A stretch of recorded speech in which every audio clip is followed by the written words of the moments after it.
Hello guys, ഇന്നൊരു evening day വ്ളോഗാണേ. സാധാരണ class കഴിഞ്ഞ് ചായ കുടിക്കാനാ പോവാറ്. ഇന്ന് ഞങ്ങൾക്ക് എല്ലാവർക്കും ബജ്ജി കഴിക്കാൻ തോന്നി. ക്യാമറ കണ്ടിട്ട് ഓടുന്ന ഇർഫാനെ നിങ്ങൾ കണ്ടോ ഗൈസ്? ഇതുപോലെ ഫാൻസി ഐറ്റംസ് കണ്ട ഇടയ്ക്ക് സ്കിപ്പാവുന്ന ഫ്രണ്ട്സ് നിങ്ങൾക്കും ഉണ്ടോ?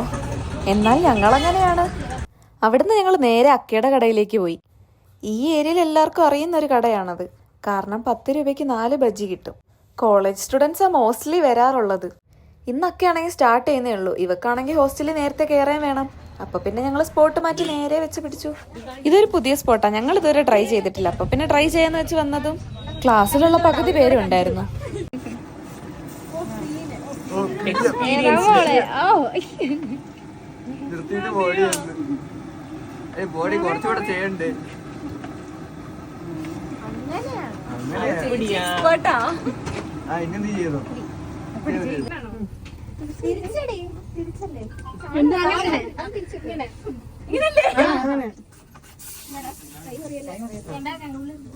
അറിയില്ലേലും ഇതൊക്കെ ഒന്ന് ചെയ്ത് നോക്കുന്ന ഒരു രസമല്ലേ.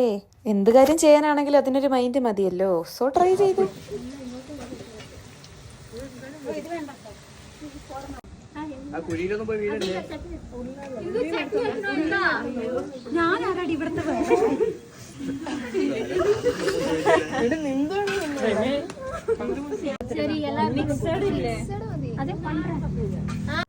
അവിടെ ചെന്ന് കുറച്ചേരം നിന്നപ്പോഴത്തേക്കും ക്ലാസ്സിലുള്ളവർ തന്നെ അവിടുത്തെ സപ്ലയറും.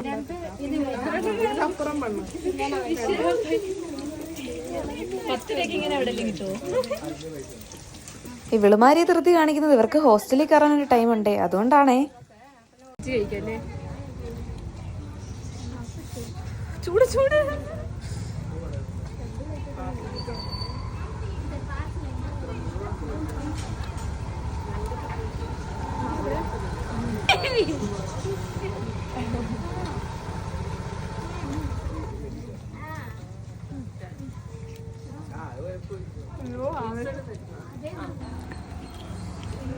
ഇതെന്തൊരു ചട്നിയാടി?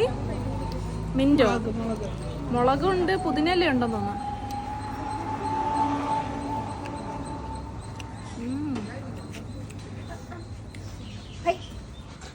ഞങ്ങൾ പരിപ്പുവടയും ബജ്ജിയാ ട്രൈ ചെയ്തത്. ഞങ്ങൾക്ക് എന്തായാലും ഇതിനേക്കാളും ഇഷ്ടമായത് ആ ചട്നിയാ. എരിവും ഉണ്ട്, അതിൻ്റെ കൂടെ പുതിനയുടെ ടേസ്റ്റും പിന്നെ പുളി ഉണ്ടായിരുന്നു. അതുകൊണ്ട് തന്നെ നല്ല ടേസ്റ്റ് ആയിരുന്നു അതിന്. ഇവൾക്ക് പിന്നെ ഉള്ളിവട കൂടെ ട്രൈ ചെയ്യണമെന്ന് പറഞ്ഞു. എന്നാ പിന്നെ ട്രൈ ചെയ്തേക്കാം. കഴിച്ചു നോക്കി. നാട്ടിലെ പോലെ ഒന്നും കമ്പയർ ചെയ്യാൻ പറ്റൂല. നാട്ടിലെ റെസിപ്പിയേ അല്ല. ഇവർക്ക് ഇവരുടേതായ രീതിയിലാണ് എല്ലാം ചെയ്യുന്നത്. അതുകൊണ്ട് തന്നെ എല്ലാത്തിനും ഡിഫറെന്റ് ടേസ്റ്റുമാണ്. അങ്ങനെ അവിടുന്ന് നടന്ന് നേരെ റൂമിലേക്ക് പോയി. പാവ അവനാണെങ്കിൽ ഹോസ്റ്റലിലുള്ളവർക്കുള്ള പാഴ്സലുമായിട്ടാ പോന്നേ. വരുന്ന വഴിക്ക് കുറച്ച് ബോങ്കേമില്ല കണ്ട് കുറച്ച് പൂവൊക്കെ പറിച്ചു. നമ്മളിങ്ങനെയാണല്ലോ, കണ്ട മരത്തിലും മാവിലും കയറി നടക്കും. അതിപ്പോ നാട്ടിലാണെങ്കിലും ബാംഗ്ലൂർ ആണെങ്കിലും നമുക്കൊരുപോലെയാ. വീഡിയോസ് ഒക്കെ ഇഷ്ടമാണെങ്കിൽ ലൈക്ക് ചെയ്യാനും ഷെയർ ചെയ്യാനും സബ്സ്ക്രൈബ് ചെയ്യാനും മറക്കല്ലേ. അപ്പൊ ടാറ്റാ.